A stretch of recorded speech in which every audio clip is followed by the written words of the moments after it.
Good morning, everyone. In nuclear physics, today we will discuss about the Geiger-Nuttall law.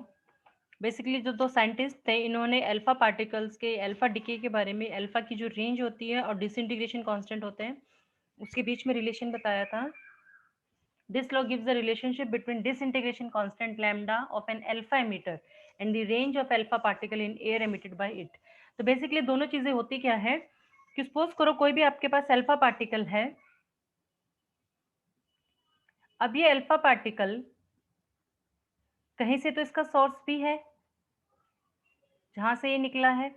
तो alpha particle basically होते क्या है, कुछ radio active elements होते हैं जो अपने आप ही डिके करते रहते हैं. तो डिसइंटीग्रेशन कांस्टेंट इनका क्या बताता है, इसको हम डिके कांस्टेंट भी कहते हैं. तो डिसइंटीग्रेशन कांस्टेंट बेसिकली हमें ये बताता है कि कोई भी जो पार्टिकल है, कोई भी रेडियो एक्टिव एलिमेंट है, वो कितने टाइम में डिके होगा. क्लियर? 1 साल, 2 साल, 10 साल, 15 साल, 20 साल, कितने साल में वो डिके होगा. क्लियर? दूसरा ये बताता है रेंज. अब रेंज में क्या है कि ये अल्फा पार्टिकल्स जब मैटर के साथ इंटरेक्ट करते हैं तो कितनी डीपली मैटर को पेनिट्रेट करते हैं. मैंने जैसे आपको पहले भी बताया था कि सपोज करो ये कोई एक मैटर है और यहाँ पे आपके पास तीन तरह के पार्टिकल्स हैं, अल्फा, बीटा और गामा. अल्फा, बीटा और गामा.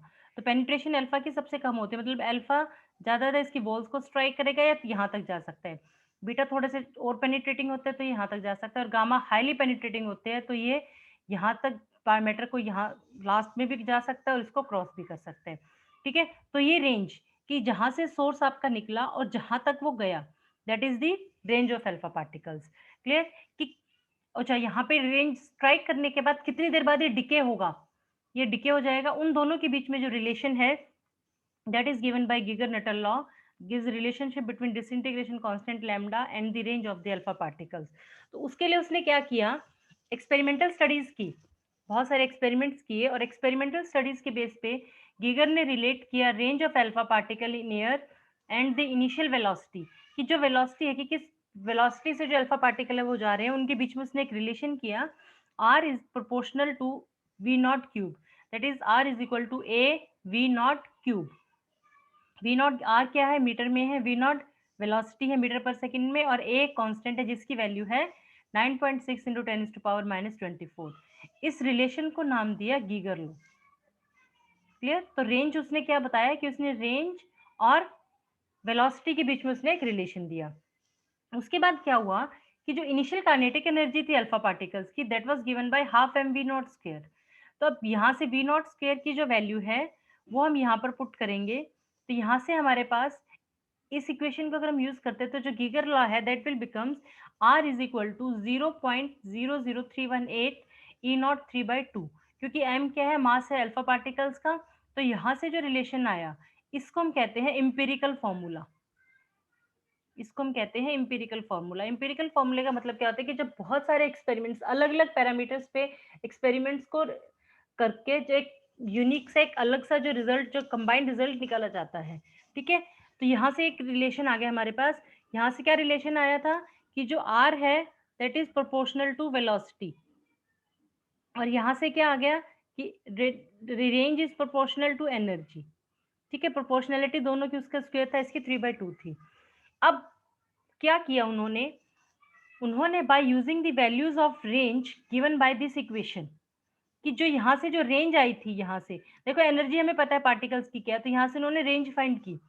उसके बाद उन्होंने क्या किया, by using the values of the range given by the equation and related them with the decay constant lambda. तो उन्होंने क्या कहा कि ग्राफ प्लॉट किया लॉगरिथम रेंज के बीच में और जो वैल्यूज आई है डिके कांस्टेंट की उनके बीच में, और जो ग्राफ वो आया था वो हमारे पास आया था एक straight line curve like this. Log lambda और लॉग आर, इनके बीच में एक ग्राफ प्लॉट हुआ और उस ग्राफ से जो रिलेशंस आए, जो रिजल्ट्स आए, वो स्ट्रेट लाइंस आए. अब यहाँ पे ये जो तीन है, uranium series, thorium series, actinium series, these are the natural radioactive series. Radio active series का मतलब क्या है कि वो एलिमेंट्स जो कॉन्टिन्यूसली रेडिएशन एमिट करते हैं.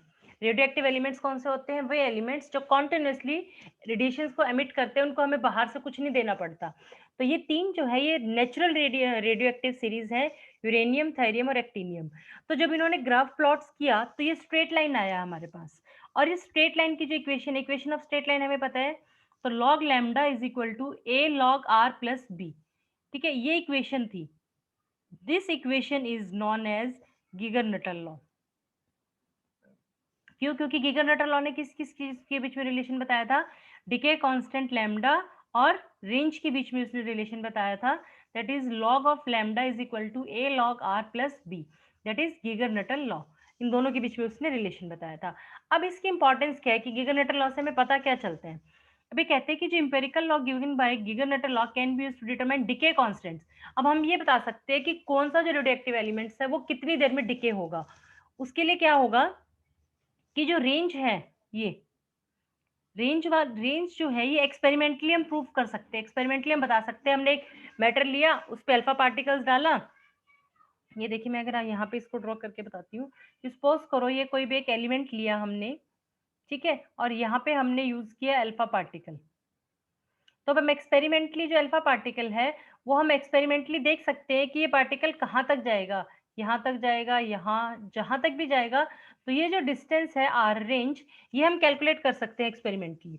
उसके बाद उसने क्या किया कि एक्सपेरिमेंटली जो भी रेंज है ये तो हमारे पास कैलकुलेट हो गई, ए और बी कांस्टेंट है, ये हमें पता है, तो यहाँ से हम लैम्डा की वैल्यू फाइंड कर सकते हैं। तो यही इसकी इंपॉर्टेंस है।